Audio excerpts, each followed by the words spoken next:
జై గురుదేవ్. బ్రహ్మర్షి పత్రిజీ గారికి, సదానంద యోగ్ గారికి, గురువులందరికీ కూడా శతకోటి పాదాభివందనాలు. మాస్టర్స్ అందరికీ పాదాభివందనాలు.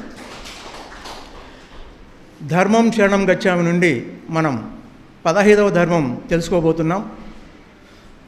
అది రాజకీయ ధర్మం.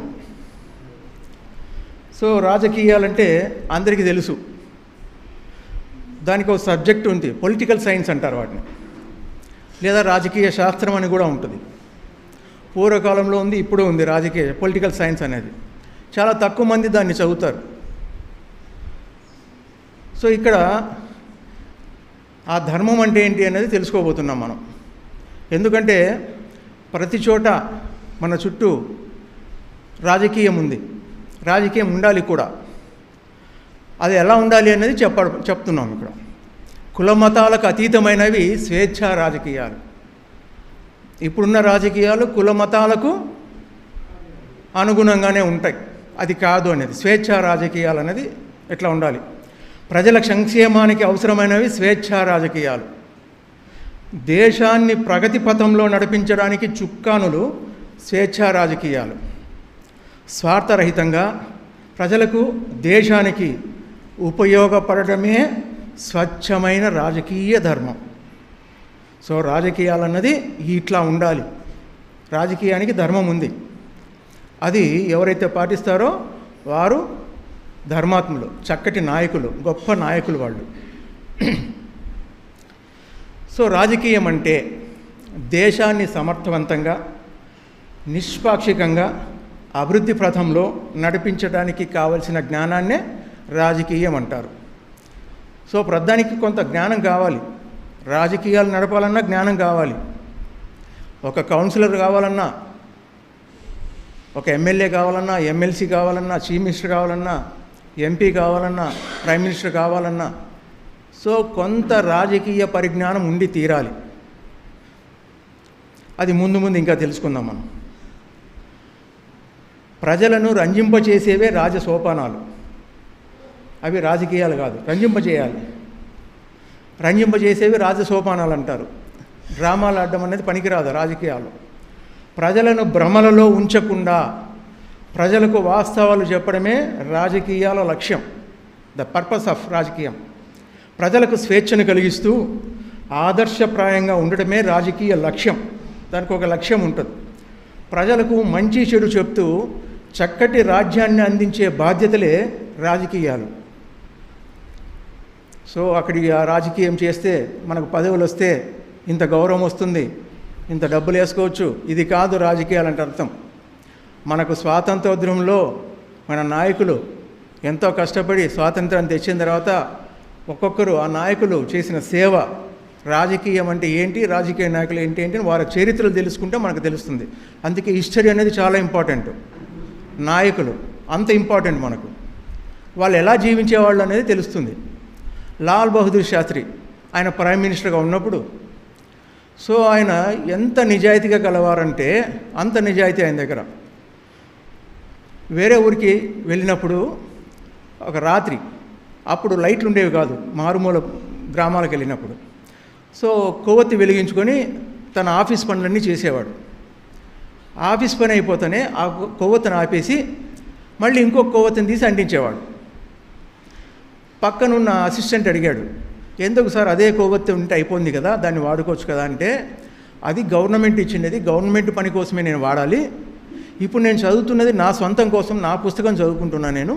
సో నేను కొనుక్కున్న కొవ్వొత్తినే వాడుతున్నాను. అది అప్పటి రాజకీయ నాయకులు అంటే. అలా ఉండాలి రాజకీయం అంటే. రాజకీయ ధర్మాన్ని పాటించారు వాళ్ళు, ధర్మాత్ములు వాళ్ళంతా కూడా. అట్లా అప్పుడున్న సర్దార్ వల్లభాయ్ పటేల్ కానీ ఇంకా ఎవరైనా సరే అప్పటి కాలంలో అందరూ కూడా అంత గొప్పగా ఉన్నవాళ్లే. సో రాను రాను రాను రాను రాజకీయాలు ఎలా అయిపోయినాయి అంటే కొద్దిగా మారిపోయినాయి, మనకు తెలుస్తూనే ఉంది. అది ధర్మానుసారణ పాలన అందిస్తూ ప్రజలను అభివృద్ధి పథానికి నడిపింపగలగాలి. రాజకీయాలంటే ఎలా ఉండాలంటే డెవలప్మెంట్ చూపించాలి ఎప్పుడు కూడా. ప్రజాధనాన్ని దుర్వినియోగపరచకుండా చేతలలో ఫలితాన్ని చూపించాలి, పేపర్లలో కాదు, చేతులలో.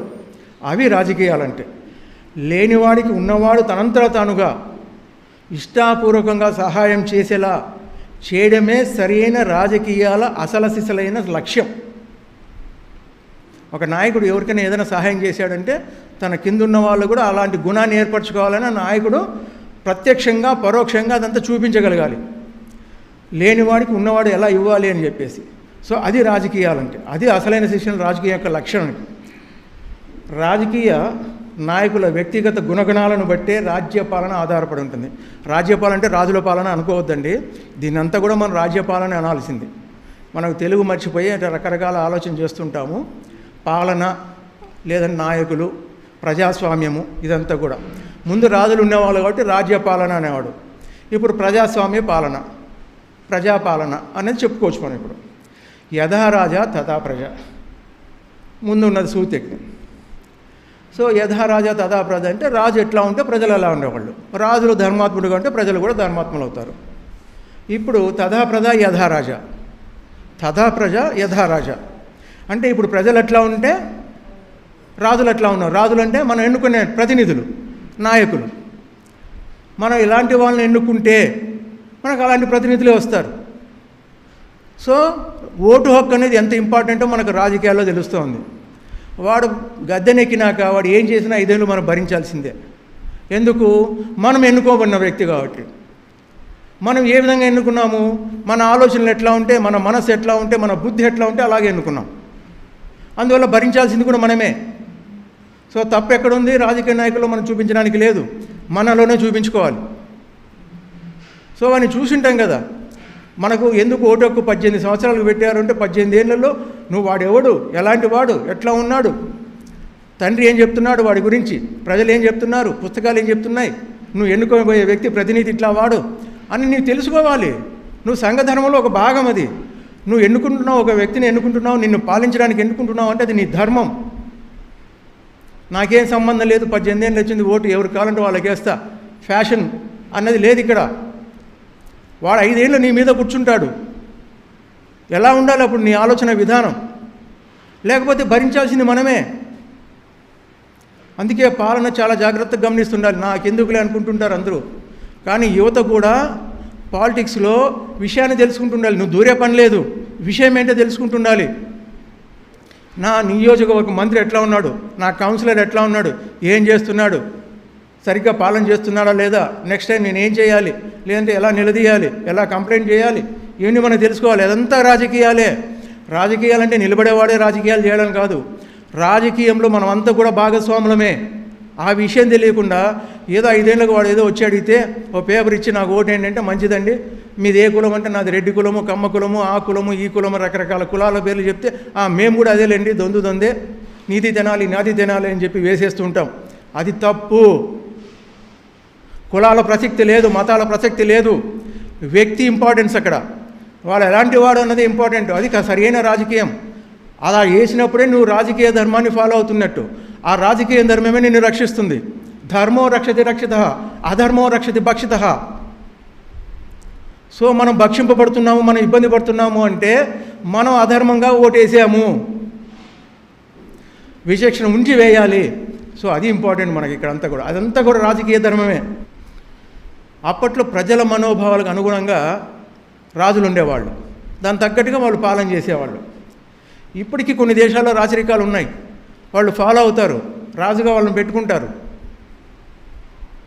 సో ఎంత నాగరిక ప్రపంచం ఉన్నా వాళ్ళు రాజులుగా పెట్టుకుంటారు. కొంత బ్రిటిష్ పరిపాలన వాళ్ళంతా ఇప్పటికి కూడా రాజులు ఉన్నారు. అక్కడ యుఎస్లో ఉన్నారు, కెనడాలో వాళ్ళకి సంబంధించినంత కూడా ఉంటుంది రాజులు. సో ఇది నాకు సంబంధం లేదు అనుకోకూడదు. రాజకీయం అనేది మన జీవితంలో ఒక ముఖ్య భాగం. రాజకీయం అన్నది ప్రజాపాలనకు అవసరమైన అతి ముఖ్యమైన క్రియ. ఇది ధర్మపరులను ఎన్నుకున్నట్లయితే మనకు ధర్మపాలన అందుతుంది. రాజులు అధర్మపరులైతే మంత్రులు, ఉద్యోగులు, గృహస్థులు, ఈవెన్ జ్ఞానులు కూడా అలాగే తయారైపోతారు. ఇంకా నాకెందుకులే, నేను ఏం చెప్పినా వాడు వినడం లేదు, రాజు అట్లా వాడు, ప్రజలు ఎట్లా వాళ్ళు అని జ్ఞానులు కూడా ఊరికే ఉండిపోతారు. ఇంకా అక్కడ నాశనం అయిపోతుంది అది. బ్రాహ్మణులు అంటే జ్ఞానులు, గృహస్థులు అధర్మపరులైతే మరి పట్టణస్థులు, గ్రామస్తులు కూడా వారిని బట్టి మారిపోతూ ఉంటారు. ఇదంతా జస్ట్ ఒక లింక్ ఉంటుంది, పై నుంచి కింది వరకు, కింది నుంచి పై వరకు అన్నది.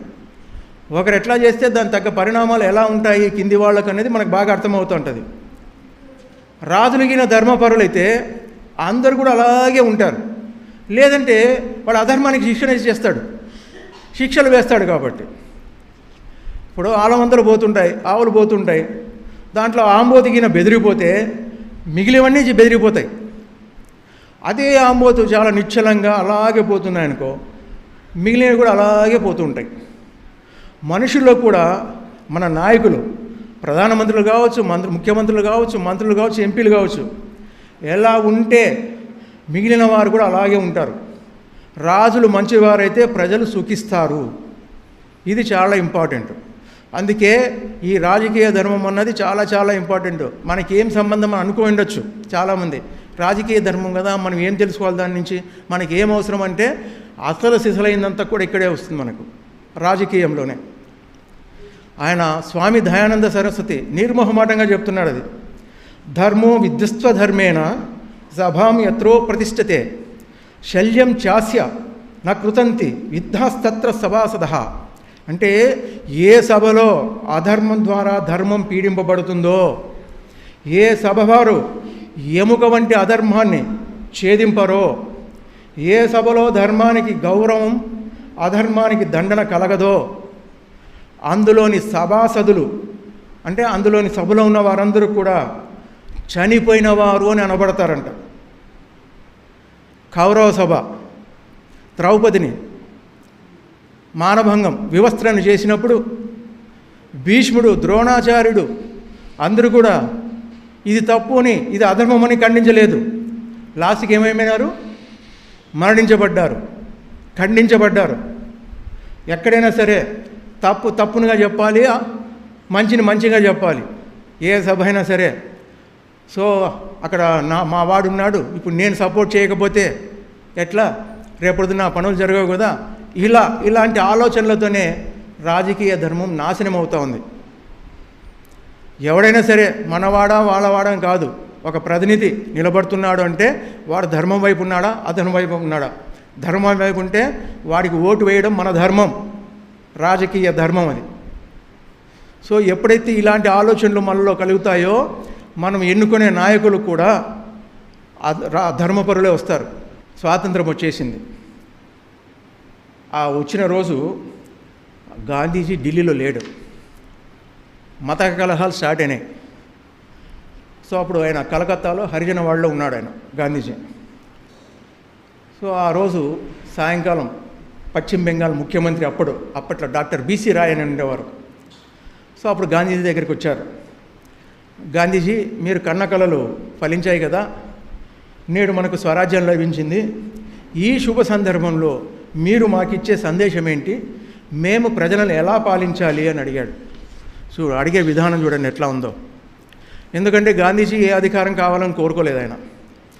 అప్పుడు గాంధీజీ ఇలా అన్నాడు, మీ అందరికీ ఒక రక్షరేఖ ఇస్తాను, ఈ తాయెత్తు మెడలో ధరించండి. అంటే ఇది నిజంగా తాయెత్తు కాదు, దాన్ని తాయెత్తులాగా మీరు భావించండి. ఇది ఒక ఆలోచన మాత్రమే, మీ మనసులో నిరంతరంగా ఉండాలి. మీకు పరిపాలనలో ఏ విధమైన సందేహం కలిగినా ఈ కింద పరీక్ష చేసుకోండి, ఒక టెస్ట్ పెట్టుకోండి మీరే. చాలా బీదవారు, ఆకలితో బాధపడే ఒక వ్యక్తిని ఇతనికి ఏ విధంగానైనా సహాయపడతామా అని ప్రశ్నించుకోండి. నా చర్య అంటే నా పనులు అతనికి తన జీవితాన్ని తాను నిర్వహించుకోవడానికి వీలు కలిగిస్తుందా అని ఆలోచించండి. తిండికి గుడ్డకు నోచుకొని వారికి మేలు కలిగిస్తుందా, వారి ముఖంలో చిరునవ్వు చిలికిస్తుందా అని ప్రశ్నించుకోండి. ఈ ప్రశ్నలతో మీ సందేహాలన్నీ వెళ్ళిపోతాయి, సవ్యమైన మార్గం ద్యోతకమవుతుంది అని చెప్పి అన్నారు గాంధీజీ. అంటే ఒక నాయకుడు ఎలా ఉండాలి అని చెప్పేసి ఆయన గాంధీజీ గారు అంత చక్కగా స్పష్టంగా చెప్పారు. నాయకుడి లక్షణాలు అవన్నీ కూడా. సో ప్రజలు ఎలా ఉంటారో రాజ్యం అలాగే ఉంటుంది అంటారు ప్లేటో. ఆ ప్లేటో అనేది ఆయన కూడా గొప్ప రాజకీయవేత్త. ప్రజలు ఎలా ఉంటే ప్రభుత్వం అలాగే ఉంటుంది. మనుషుల మానసిక ప్రవర్తనను ఆధారం చేసుకొని వాళ్ళ రాజ్య వ్యవస్థ రూపొందుతుంది. ప్రజలలో ఎన్ని అవలయాలు అంటే ఎన్ని వికారాలు, ఎన్ని అవినీతులు ఉంటాయో అవన్నీ రాజ్య వ్యవస్థలో, రాజ్య పాలనలో తప్పకుండా ప్రతిబింబిస్తాయి. మనల్ని మనం సరిగ్గా లేకుండా, మన ఇంటిని చక్కబెట్టుకోకుండా, మన వీధిని చక్కబెట్టుకోకుండా, మన ఊరిని చక్కబెట్టుకోకుండా, రాష్ట్రాన్ని చక్కబెట్టుకోకుండా, దేశాన్ని చక్కబెట్టుకోకుండా మనం మాత్రము రకరకాలుగా వాడిని తిడతాం, వీడిని తిడతాం. మన ఇంట్లోనే మనం చక్కగా ఉండం, సరిగ్గా ఉండం. అదే చెప్తున్నాడు ఆయన. అవి తప్పకుండా మన రాజ్య పాలనలో ప్రతిబింబిస్తాయి. సంఘం అంటే ఏంటి? వ్యక్తుల సమూహం. వ్యక్తి అంటే ఎవరు? నేను సరిగ్గా ఉంటే సంఘం బాగుంటుంది, సంఘం బాగుంటే నా ఊరు బాగుంటుంది, నా ఊరు బాగుంటే రాష్ట్రం బాగుంటుంది, రాష్ట్రం బాగుంటే దేశం బాగుంటుంది. సో ఎక్కడికి పోయినా కారణం మనమే అవుతున్నాం, మనదే బాధ్యత అవుతా ఉంది. సో మన బాధ్యతను, మన ధర్మాన్ని చక్కగా నిర్వర్తించాలంటే మనకి ఈ ధర్మాలన్నీ తెలిసి ఉండాలి. రాజకీయ ధర్మం అంటే ఏంటి అని మనకు తెలిసి ఉండాలి. సముద్రం నుంచి ఒక్క చుక్క నీరు తీసుకున్నా ఉప్పుగానే ఉంటుంది. సో ఒక చుక్కే కదని తీయగా ఉంటుందా? ఏముండదు. అలాగే నది నుంచి ఒక్క చుక్క నీరు తీసుకున్నా తీయగానే ఉంటుంది. అట్లాగే మంచి రాజ్యం కావాలంటే మనుషులు మంచి వాళ్ళై ఉండాలి అనేది స్పష్టంగా తెలుసుకోవాలి. సో పైవన్నీ మార్పులైనా సరే తీసుకురావచ్చు. ఇవేవి కూడా మన వ్యవస్థను సమూలంగా మార్చలేవు. నీ దేశం గొప్పతనాన్ని ప్రపంచానికి చూపించాలంటే, మన దేశం ఏంటని ప్రపంచానికి చూపించాలంటే ముందుగా రాష్ట్రాలను చక్కబెట్టాలని చెప్పేసి చైనా దేశపు మహాజ్ఞాని కన్ఫ్యూషియస్ అని చెప్తున్నారు ఆయన. సో జ్ఞాని ఎక్కడున్నా కూడా ఒకటే విషయమే చెప్తారు, గొప్ప విషయాలు చెప్తారు. అవి మనం పాటిస్తుండాలి. ఆ చైనా మనకు మన దేశం కాదు కదా అనుకోవడానికి ఏం అవసరం లేదు. మహాత్ములు అన్ని దేశాల్లో పుడతారు కూడా. ఎందుకు? ప్రతి దేశంలో మనుషులు ఉంటారు. అందరికీ ధర్మ మార్గం చెప్పాల్సిందే, జ్ఞాన మార్గం చెప్పాల్సిందే. సో ఏ దేశపు జ్ఞానం అయినా సరే చెప్పే విషయం మాత్రం ఒకటిగానే గొప్పగానే ఉంటుంది. రాజకీయ నిపుణత, అధికారము, తాత్విక దృష్టి, ఈ మూడు మనిషికి చాలా అవసరం. రాజకీయ నిపుణత అంటే ఇప్పుడు మనం మాట్లాడుకున్నదంతా కూడా వీటిని అందరూ పొంది తీరాల్సిందే. అంతటి శక్తి సామర్థ్యాలు పొందలేం అనుకుంటే కనీసం అలాంటి గుణాలు ఉన్న వారినైనా ప్రోత్సహించాలి. మనకి అధికారం మీద మోజు లేదు, మంచిది. ఎవరికైనా అధికారం ఉందో వాడికి రాజకీయ నిపుణత ఉండాలి, తాత్విక దృష్టి అంటే ఆధ్యాత్మిక దృష్టి ఉండాలి. వాళ్ళని నిలబెడతాం, వాళ్ళకి సపోర్ట్ చేస్తాం, వాళ్ళని నాయకులుగా రావడానికి ప్రయత్నం చేస్తాం, వాళ్ళు మనల్ని పాలిస్తారు. సో మనకు ధైర్యం ఉంటే మనమే నిలబడవచ్చు, మనకు ధైర్యం లేదంటే అలాంటి వాళ్ళను నిలబెట్టచ్చు. అప్పుడు చక్కటి రాజ్యపాలనకు నాంది వస్తుంది. సో ఇదంతా కూడా రాజకీయ ధర్మం. సో ఓషో కూడా, నేటి కాలపు ఓషో అంటే భగవాన్ ఓషో కూడా అని అంటారు. ఆయన పూనాలో ఆయన జన్మించారు. ఆయనకు పెద్ద ఆశ్రమం ఉంది. ప్రపంచ దేశాలలో ఆయనకు అనేక ఆశ్రమాలు కూడా ఉన్నాయి. ఆయన చాలా ముక్కుసూటి వ్యక్తి. సో తను అనుకున్నట్టు ఎవరి బలవంతము లేకుండా ఓపెన్గా చెప్పేస్తారు. దానివల్ల ఎన్ని కష్టాలు వచ్చినా నష్టాలు వచ్చినా ఆయన భరించగలిగేవాడు. సో ఆయన చెప్తున్నాడు, ప్రజాప్రతినిధులుగా ఎన్నికలలో నిలబడే వారికి ఒక ప్రత్యేక ప్రవేశ పరీక్ష ఉండాలి అంటున్నాడు. మన ఎగ్జామ్ కోసమే ప్రవేశ పరీక్ష అనుకుంటున్నాం, కానీ ఎవరైతే ఎన్నికలలో నిలబడాలనుకున్నారో వాళ్లకు ఒక ప్రవేశ పరీక్ష పెట్టాలంటే ఎంట్రన్స్ ఎగ్జామ్ పెట్టాలంటున్నాడు ఆయన. ఈ టెస్టుకు మొదటి 2 సర్టిఫికెట్లు జత చేయాలన్నాడు, 2 సర్టిఫికెట్స్. ఇప్పుడు మనం ఏదైనా ఒక ఎగ్జామ్ రాయాలనుకుంటే, లేదంటే దాంట్లో రావాలనుకుంటే, ఒక టెట్ కానీ ఏదైనా ఎంసెట్ రావాలంటే ఫస్ట్ మనం ఏం చేస్తాము, మన ఇంటర్మీడియట్లో మార్కులు అవన్నీ జత చేస్తాం, అప్పుడే మనకు నంబర్ వస్తుంది, హాల్ టికెట్ వస్తుంది. అట్లాగా 2 సర్టిఫికెట్ జత చేయాలంట ఆ ఎంట్రన్స్ టెస్ట్కు పెట్టడానికి ముందు. ఒకటి ఎడ్యుకేషనల్ సర్టిఫికెట్, నువ్వు ఏం చదివావు అన్నది. రెండవది మెడిటేషన్ సర్టిఫికెట్, ధ్యానం చేసేవాడు లేదన్నది. సో ఆ 2 ఉండాలన్నాడు. మెడిటేషన్ వల్ల ఎందుకు సర్టిఫికెట్ అంటే మనిషిలో స్వార్థము లేదు నిస్వార్థం అవుతుందంట. ధ్యానం చేయడం వల్ల నీ యొక్క స్వార్థం నిస్వార్థం అవుతుంది, నేను అన్నది అవగాహనకు వస్తుంది. సో నీతిని పంచగలుగుతాం, పెంచగలుగుతాం. ఏ విషయాన్నైనా ఏ ధర్మాన్నైనా సమగ్రంగా అర్థం చేసుకోగలుగుతాం ధ్యానం చేస్తే. రెండవది చదువు వల్ల ఏంటంటే సైన్స్ పరిశోధనల వల్ల మౌలికమైన అవగాహన కలుగుతుంది. సో నువ్వు చదువుల్లో స్థాయి పెరుగుతున్న కొద్దీ నీ అవగాహన శక్తి పెరుగుతూ ఉంటుంది. నిత్య జీవితంలో అవసరమయ్యే ధన కనక వస్తు వాహనాల యొక్క మౌలికమైన జ్ఞానం నీ దగ్గర ఉంటుంది. అప్పుడు నువ్వు నాయకుడు అవుతావు. ఫర్ ఎగ్జాంపుల్ కమ్యూనికేషన్ మినిస్టర్ అవుతావు, లేదంటే ఐటీ మినిస్టర్ అవుతావు, లేదంటే రోడ్ల భవనాల శాఖకు వస్తావు, రెవెన్యూ శాఖగా వస్తావు. సో నీ యొక్క చదువు అది ఉందనుకో, నీకు ఒక అవగాహన కల్పించుకోగలుగుతావు సులభంగా. అందుకే మన జీవితంలో అవసరమయ్యే ధన కనక వస్తు వాహన వ్యాపారం సంబంధించిన మౌలిక జ్ఞానం మనకు వస్తుంది. ఇన్ఫర్మేషన్, కమ్యూనికేషన్, ట్రాన్స్పోర్ట్ రంగాల గురించి, సైన్స్ పరంగా జరుగుతున్న మారణ హోమాల గురించి, వాతావరణం గురించి, ధ్వని కాలుష్యాల గురించి ఇంకిత జ్ఞానమైన ఉంటుంది. కొద్దిగా మూఢంగా నమ్మకుండా, ఏదైనా సరే మూఢంగా నమ్మకుండా సమస్య ముదరకుండా ఉండడానికి ప్రయత్నం చేస్తాం. ఎందుకు? ఆ ఎడ్యుకేషన్ వల్ల. మినిస్ట్రీలో ఎంత మాత్రం ఎడ్యుకేషన్ మినిస్టర్ ఉన్నారు, వాళ్ళ జ్ఞానం ఏంది అనేది మనం కొన్ని చూస్తే, కొన్ని మంత్రివర్గాలను చూస్తే మనకు అర్థమవుతుంది. సో అది చాలా ఇంపార్టెంట్. మావాడు నీవాడు వాడిని తీసుకున్నాను, వీడు ఈ మినిస్టర్, వాడు ఆ మినిస్టర్, వాడు కులమోడు, సో కులాలను బ్యాలెన్స్ చేయాలి, రెడ్డికి ఇంతమంది ఇవ్వాలి, కమ్మాలకి ఇంతమంది ఇవ్వాలి, బల్జోళ్ళకి ఇంతమంది ఇవ్వాలి, యాదవులకి ఇంత, ఇట్లా చెప్తుంటారు కదా మనోళ్ళంతా కూడా. సో కులాలను బ్యాలెన్స్ చేస్తున్నారు. అది కాదు రాజకీయ ధర్మం అంటే. వ్యక్తిత్వ విలువను చూసుకొని, వాడి యొక్క క్వాలిఫికేషన్ చూసుకొని, వాడి యొక్క తత్వజ్ఞానాన్ని దృష్టిలో పెట్టుకొని మనం అన్నీ అలాట్ చేసుకోవాలి. మనం ఎన్నుకునే దాన్ని బట్టి ఉంది ఇదంతా కూడా. ఎక్కడికి పోయినా సరే మళ్ళీ పాయింట్ మన వైపుగా చూపిస్తూ ఉంది. తప్ప ఎవరిదంటే నువ్వు అలాంటి వాళ్ళని ఎన్నుకున్నావు, భరించు. ఎందుకు ఇంత చెప్పాల్సి వస్తుందంటే, అదే తత్వవేత్తలు ఉన్నారనుకో, అంటే ఆత్మజ్ఞానం ఉన్నారనుకో, ఆధ్యాత్మిక జ్ఞానం కలవారు ఉన్నారనుకో, తత్వవేత్తలే ఇతరుల ఆలనా పాలన చూడడానికి అత్యంత అర్హులు.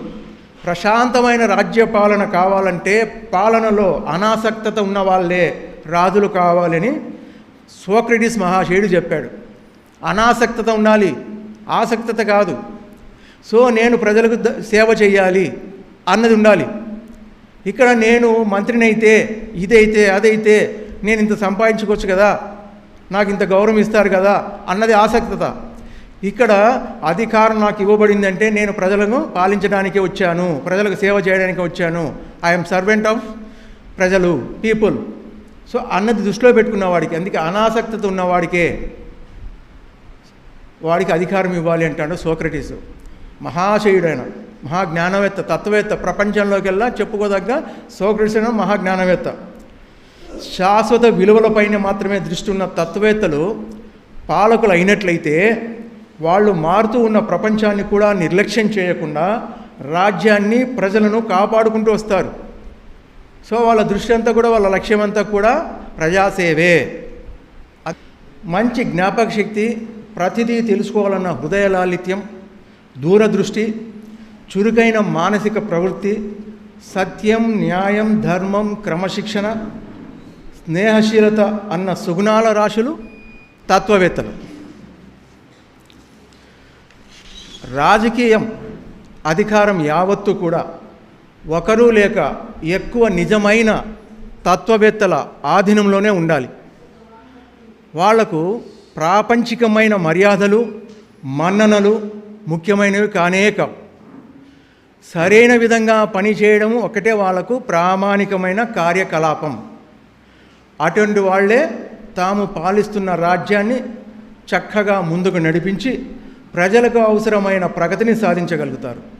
సో దీనికి పాలించేవాడు అంటే మన ప్రతినిధులు కానీ, నాయకులు కానీ ఎలా ఉండాలి, వాళ్ళు పాటించాల్సిన ధర్మాలు ఏంటి అని చెప్పేసి మహాభారతంలో శాంతి పర్వంలో భీష్మ పితామహుడు ధర్మరాజుకు రాజ్యధర్మాన్ని చెప్తున్నాడు. ఇప్పటి కాలానికి రాజులను అంటే మనం ప్రజాప్రతినిధులు, నాయకులు అనుకోవాలి. సరైన పాలన అందించాలంటే ఏం చేయాలి అనేది ఆయన చెప్పారు. చాలా క్లియర్గా భీష్ముడు ధర్మరాజుకు చెప్తూ ఉన్నారు. సో ప్రజాప్రతినిధి అనేవాడు ఎవరిని పూర్తిగా నమ్మరాదు, అట్లాగని నమ్మకపోరాదు, అట్లని పూర్తిగా నమ్మరాదు, నమ్మకుండా ఉండరాదు. అంటే మధ్యస్థంగా ఉండాలి. ఏ అంశాన్నైనా సరే ఉచితానుచితాలు తానే పరిశీలించి గ్రహించాలి. వాడు చెప్పిందంతా నమ్మకూడదు, అట్లని నమ్మకుండా ఉండకూడదు. ఆ యొక్క దృష్టాంతాన్ని తీసుకొని స్వయంగా పరిశీలించాలి, ఇది ఏది కరెక్టు అని చెప్పేసి. నిరంతరం ప్రజలకు రక్షణ కల్పిస్తూ ఉండాలి. ఆ తర్వాత ప్రజలకు సంరక్షణకు అడ్డుపడే శత్రువులను గుర్తిస్తూ ఉండాలి. శత్రువు అల్పుడైనా సరే వాడేం చేస్తాడులే అనుకుని నిర్లక్ష్యం చేయకూడదు. తగిన శిక్షలను విధిస్తూ ఉండాలి.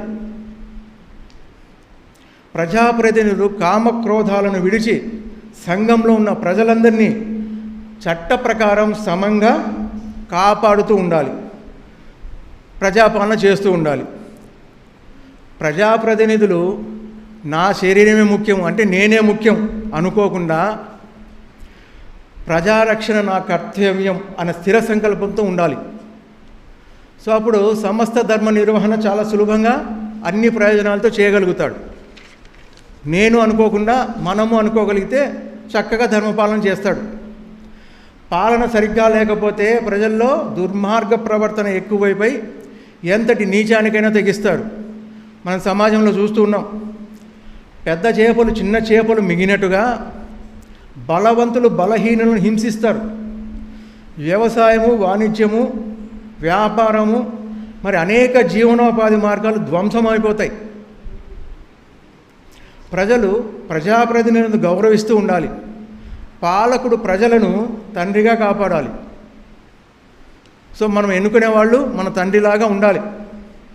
ప్రజలు రాజు అంటే ప్రతినిధులకు శరీరం వంటివారు, ప్రజలకు రాజు ఆత్మ వంటివాడు, అంటే నాయకులు ఆత్మ వంటివారు.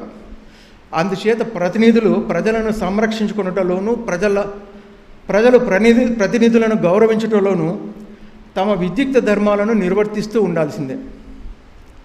ప్రజల తప్పులను పరిశీలించేవాడు, ప్రజలు చేసిన పనులను గుర్తించేవాడు, మదము, లోభము, ఆవేశం లేనివాడు, దొంగ కానివాడు, ఆత్మస్థుతి విముఖుడు, నియమబద్ధమైన జీవితం గడిపేవాడు, దానశీలి, గర్వం లేనివాడు, అసూయ లేనివాడు, పరస్త్రీ విముఖుడు అయిన ప్రజాప్రతినిధులు చాలా చాలా గొప్పగా రాణిస్తారు, ప్రకాశిస్తారు, గౌరవిస్తారు అటువంటి వాళ్ళను. ప్రజలను రక్షించడమే ప్రతినిధుల ప్రధాన ధర్మము. తపోయోగ కర్మల కంటే ఇది ఉత్తమము. నువ్వు తపస్సు, యాగాల కంటే కూడా ప్రజలను రక్షించడం అంటే ప్రతినిధుల యొక్క ప్రధాన ధర్మం. అది చాలా ఉత్తమమైన ధర్మం అని కూడా చెప్పబడతా ఉంది. ప్రజారక్ష చేసే ప్రతినిధికి విజయంతో పాటు సంపద, కీర్తి, ఉత్తమగతలు కూడా, అంటే ఈ జన్మ తర్వాత రాబోయే జన్మలు కూడా మంచి జన్మలు వస్తాయి, ఉత్తమగతులు లభిస్తాయి అని చెప్పి చెప్తున్నాడు ఆయన. ఎవరు? భీష్ముడు ధర్మరాజుకి చెప్తున్నాడు. ధర్మరాజు అడిగాడు, ధర్మపాలన చేయాలి కదా, ఇంకా కురుక్షేత్రం యుద్ధం అయిపోయింది, గెలిచారు కాబట్టి ఎలా ఉండాలి పాలన అని తనకు తెలిసినా సరే మళ్ళీ పెద్దలను అడగాలి అని చెప్పేసి రిపీట్ చేయించుకోవాలి ఏదైనా సరే, గొప్ప విషయాలను, మంచి విషయాలను. అట్లాగా రాజు లేక ప్రతినిధులు ఇతరులు చెప్పే మాయ మాటలకు పడిపోకుండా మంచి చెడ్డ తానే యోచించుకోవాలి. ఇది మంచిది, ఇది మంచిది కాదు అని విడివిడిగా తెలుసుకోగల సామర్థ్యం కలిగి ఉండాలి. అప్పుడే పరిపాలకుడు సరైన నిర్ణయం తీసుకోగలుగుతాడు. వారసత్వం కాదు ఇది, రాజుల యొక్క వారసత్వం కాదు. ఈవెన్ వారసత్వం అయినా కూడా వాళ్లకు దండనీతి, అనేక శాస్త్రాల విషయాలన్నీ కూడా తెలిసి ఉండాల్సిందే, వాళ్లకు ధర్మం గురించి తెలిసి ఉండాల్సిందే, అన్ని రకాలుగా తెలిసి ఉండాలి వాళ్ళకు. బలహీనుడైన వాడు తన బలాన్ని, ఎదుటివాడి బలాన్ని అంచనా వేసుకొని, ఎవరు? బలహీనుడైన వాడు మొండిగా కొట్టాటకు దిగకుండా పగవాడి మిడిసిపాటును యుక్తియుక్తంగా తొలగించుకోవాలి. సో నాయకులకు అంత ఈజీ ఏం లేదు వ్యవహారం. దేశ నాయకులైతే ఇంకా కష్టం. రాష్ట్ర నాయకులకు, దేశ నాయకులకు అనేక సమస్యలు వస్తాయి. శత్రువులు ఉంటారు, ఒక్కోసారి తమ కంటే బలవంతులు ఉంటారు. కానీ తాము కిందికి దిగకుండా, అవతలాన్ని మరీ పెంచకుండా యుక్తియుక్తంగా ఆ మూమెంట్కు బయటపడగలగాలి. ఏదో ఒకటి నేను అనుకున్నది అందరూ చేయాల్సిందే కదా, నేను ముఖ్యాన్ని, నేను అనుకుంటే అయిపోతుంది కదా అన్నది అనుకోకూడదు. అదే చెప్తున్నాడు, ఎంత యుక్తియుక్తంగా ఉండాలి నాయకత్వ లక్షణాల్లో. అది రాజకీయ ధర్మంలో ఒక భాగం. అప్పుడే అలాంటి పాలకుడు ఎట్లాంటి చెరుపు లేకుండా నిలబడగలుగుతాడు, తనను తన ప్రజలను ఇబ్బందులు పాలు కాకుండా చూసుకోగలుగుతాడు. అది కదా ఇంపార్టెంట్. దేశానికి ఇట్లాంటి సమస్యలు ఎన్నో వస్తుంటాయి, కానీ దేశ ప్రధానిగా ఎలా ఉండాలి, ఎటువంటి కష్ట సమయాలు వస్తాయి. ఒక దేశంతో మనం దగ్గర అవుతాం, ఇంకో దేశానికి దూరం అవుతాం. ఒక దేశంతో యుద్ధం ప్రకటిస్తే మిగతా దేశాలు దగ్గరికి రావు, వాళ్ళు యుద్ధాలు ప్రకటిస్తారు. ఎంతో క్లిష్టమైన సమస్యలు ఇవన్నీ. అంత సులభంగా కాదు, అంత జ్ఞానం దానికి ఉండాలి మనకు. ఆ పోస్ట్లో వెళ్ళేటప్పటికి, అధికారం వచ్చేటప్పటికి ఆ రాజకీయ యొక్క మర్మాలు తెలిసి ఉండాలి, ధర్మాలు తెలిసి ఉండాలి, ఎప్పుడు ఎట్లా వ్యవహరించాలి, దీనివల్ల పర్యవసానం ఏంటి, భవిష్యత్తు ఏంటి, ఇప్పటికిప్పుడు గెలవడం కాదు, తర్వాత భవిష్యత్తు ఏంటి, 5 సంవత్సరాల భవిష్యత్తు ఏంటి, ఇలా అంతా తెలుసుకోగలగాలి. అది ముందు మనం చెప్పుకుంటాం కూడా. ఇక్కడ సామర్థ్యం తెలుసుకోలేకుండా కేవలం కులాన్ని మాత్రమే ప్రమాణంగా సేవకులకు పదవులు ఇవ్వరాదు. అప్పుడే చెప్పబడింది ఇది. యోగ్యతని బట్టే ఇవ్వాలి, లేదంటే పాలన అస్తవ్యస్తంగా ఉంటుంది. దూరదృష్టితో పనిని ముందుగానే తెలుసుకొని తగిన ప్రణాళికలు వేస్తూ జాగ్రత్తగా దానిని చక్కదిద్దుకోవాలి. లేకపోతే మూర్ఖుడై తాను, ప్రజలు కష్టాల పాలవుతారు. ఏదో అప్పటికి పని జరిపోతుందిలే, బయటపడతాంలే అని అప్పటికి తట్టినట్టు ఉపాయంతో అపాయాన్ని ధైర్యంగా ఎదుర్కొని పనిచేసేవారు కూడా అప్పుడు కూడా సందేహం ఉంటుంది. ఏదో కష్టకాలంలో వచ్చిన ఆలోచన వచ్చింది, బయటపడతాంలే అని బయటపడినా కూడా మళ్ళీ వాడికి అనేక సందేహాలు వస్తాయి, నేను చేసింది కరెక్టా కాదా అన్నది. సో అది ఊగిసలాసే బతుకు మాదిరి ఉంటుంది. రాబోయే పనిని ముందుగానే ఊహించుకొని సమర్థవంతంగా ఆ పనిని యుక్తిగా చేసుకునే నీతిమంతుడు సుఖంగా ఉంటాడు. దీనికి ఉదాహరణకు మనకు భీష్ముడే ఒక కథ చెప్తున్నాడు. దానికి దీర్ఘసూత్రుడు, ప్రాప్త కాలజ్ఞుడు, దీర్ఘదర్శి అనే 3 చేపల కథల ద్వారా అర్థం చేసుకోవడానికి మనం ప్రయత్నం చేద్దాం. 3 చేపలను 3 పేర్లు పెట్టి మనకు ఆ కథ చెప్తున్నాడు. ఇది కేవలము నాయకులకి కాదు, మన జీవితానికి కూడా అన్వయిస్తుంది. ఇది మనం ఎన్నుకునే దాన్ని బట్టి కూడా ఈ అన్వయింపు ఉంటుంది. చాలా ఇంపార్టెంట్. ఇక్కడ ఒక పెద్ద ఏటి మడుగులో 3 చేపలు ఉన్నాయి. వాటి పేర్లు ఏంటంటే దీర్ఘదర్శి. అంటే దీర్ఘదర్శి ఏంటంటే రాబోయే పరిస్థితిని కొంత ముందుగానే ఊహించేవాడు, దీర్ఘదర్శి అంటారు. రెండో చేప పేరు ప్రాప్త కాలజ్ఞుడు. అంటే కాలం ప్రాప్తించినప్పుడు ఉపాయం తెలిసినవాడు, అప్పటికప్పుడు ఏదో రకంగా బయటపడేవాడు. ఇక 3వవాడు దీర్ఘసూత్రుడు. అంటే మెల్లగా పనులు చేస్తుంటాడు, కానీ అప్పుడు చూసుకుందాంలే, రేపు చూస్తుందాంలే, మన్నాడు చూద్దాంలే అనుకున్నాడు. సో ఈ 3 ఎంతో స్నేహంగా ఉన్నాయి అక్కడ. సో ఎండాకాలం వచ్చేసింది. అప్పుడు దీర్ఘదర్శి అంటే ఏంటి, రాబోయే పరిస్థితిని కొంత ముందుగా ఊహించేవాడు.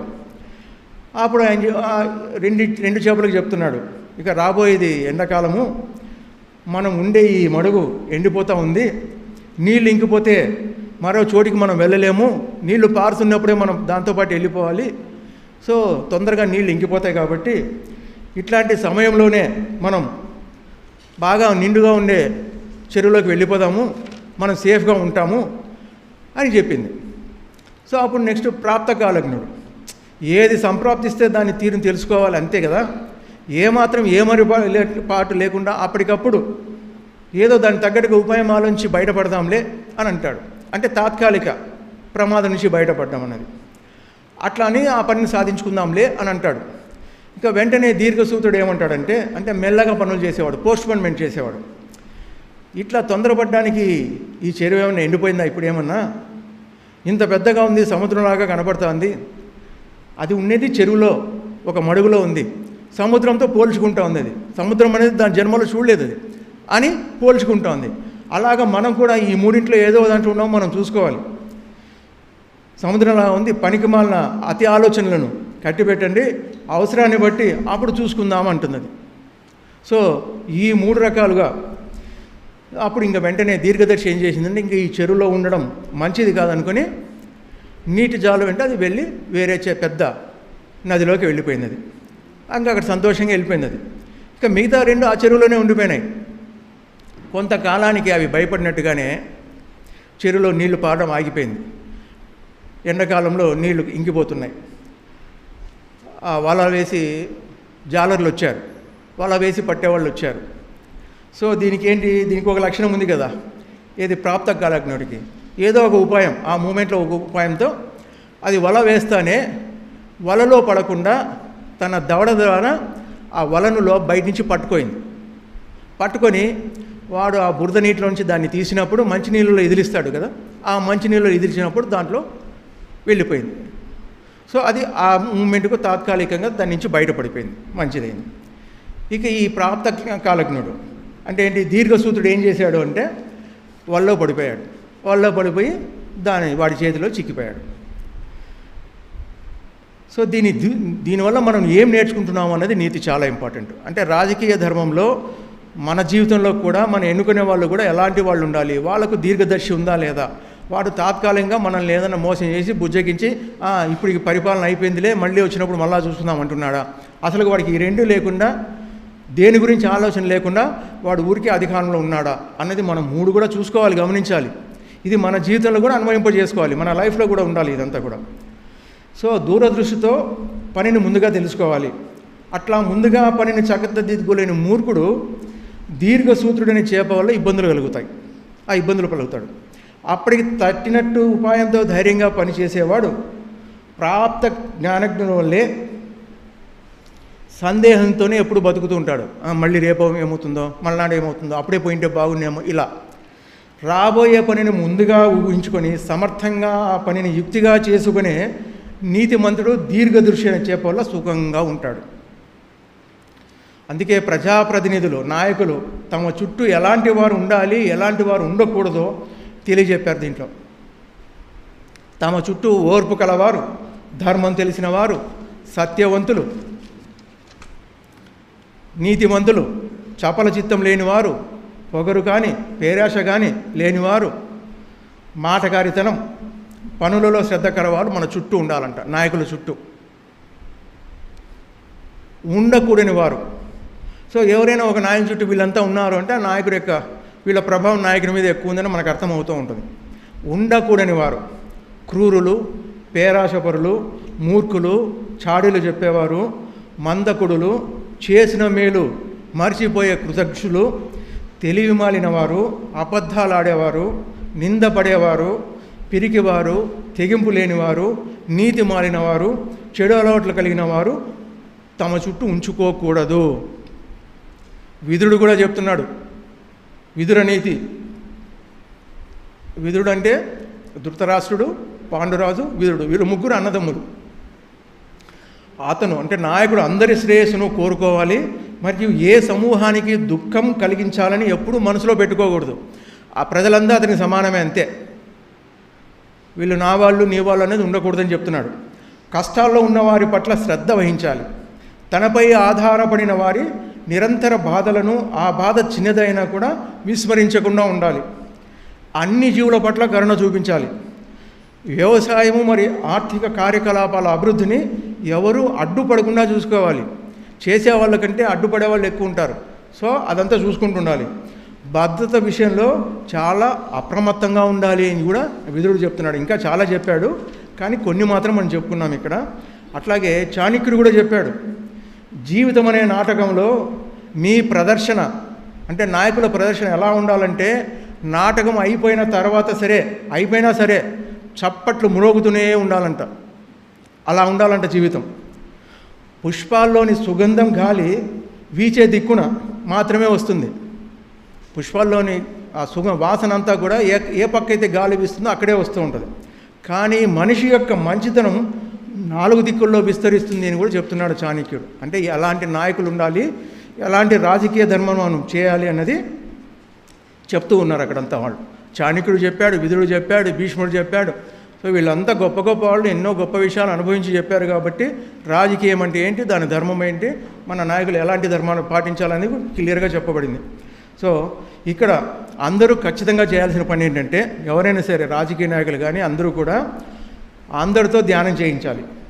ఆత్మజ్ఞానులనే పాలకులుగా నిలబెట్టాలి, లేదా ఆత్మజ్ఞాన పరాయణులే పాలకులుగా కావడానికి సంసిద్ధం కావాలి. ఇదే ప్రతి జ్ఞాని తన వంతు సంఘానికి రాజకీయ ధర్మంగా చేయవలసిన కనీస ధర్మం. పాలకులు ఆత్మజ్ఞానులైతే ప్రజలు కూడా ఆత్మజ్ఞానులుగా మారుతారు. అప్పుడు వాక్పరంగా ఎన్ని వందల భాషలు ఉన్నా ఆత్మపరంగా ఒకే భాష ఉంటుంది. ఆత్మపరంగా ఒకే భాష, మనసుపరంగా. బిడ్డకు బాగలేదంటే, బిడ్డ మనసులో బాధపడుతూ ఉందంటే తల్లికి తెలుస్తూ ఉంటుంది. అక్కడ ఏ బాధ ఉంది, ఏ భాష ఉంది? ఏ భాష లేదు, మౌన భాషే. మనసు యొక్క భాషే మౌన భాష. అట్లాగా అందరూ ఆత్మజ్ఞాన పరాయణులైతే వారికి ఒకే భాష, ఆత్మపరంగా ఒకే భాష ఉంటుంది. అప్పుడు వసుదంతా కూడా ఒక కుటుంబమే. నిజానికి ప్రపంచ ప్రజలందరూ ఒకే తల్లి బిడ్డలే. ఒకే తల్లి బిడ్డలతో అందరూ పరస్పరం అన్యోన్యంగా ఉండాలి. అందరూ మన సోదరులు సోదరీమణులే అయినప్పుడు భేదభావాలు ఎందుకు వస్తున్నాయి? సో మనలోకి మనం ఎంతగా వెళ్తే, ఎంతగా మనల్ని మనం అర్థం చేసుకుంటే అంతగా మనం ఇతరులను అర్థం చేసుకుంటాం. అది సులభంగా అర్థమవుతుంది. అట్లా లోపలికి వెళ్ళి మునిగి బయటికి తేలిన వారే ఆత్మజ్ఞానులు. వాళ్ళే దేనైనా నడిపింపగల సమర్థులు, వాళ్ళే గురువులు అనుకోవచ్చు మనం. సామాన్య ప్రజలు, ఆత్మజ్ఞానులు, మరి రాజకీయ ధర్మకులు అందరూ కలిసి సమిష్టి కృషి చేస్తూ దేశం సుభిక్షంగా ఉండేలా చూడటమే పూర్ణ రాజకీయ ధర్మం. ధర్మో రక్షతి రక్షితః. ఎవరైతే ధర్మాన్ని ఎన్నుకుంటారో, ప్రోత్సహిస్తారో, రక్షిస్తారో వారి చేత ఎన్నుకోబడిన, ప్రోత్సహించబడిన, రక్షింపబడిన ధర్మం తిరిగి వారినే రక్షిస్తుంది.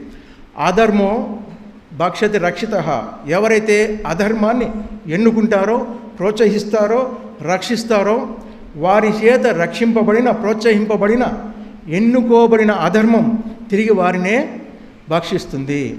ఇది మన రాజకీయ ధర్మంగా కొంత తెలుసుకున్నాం. ధన్యవాదాలు.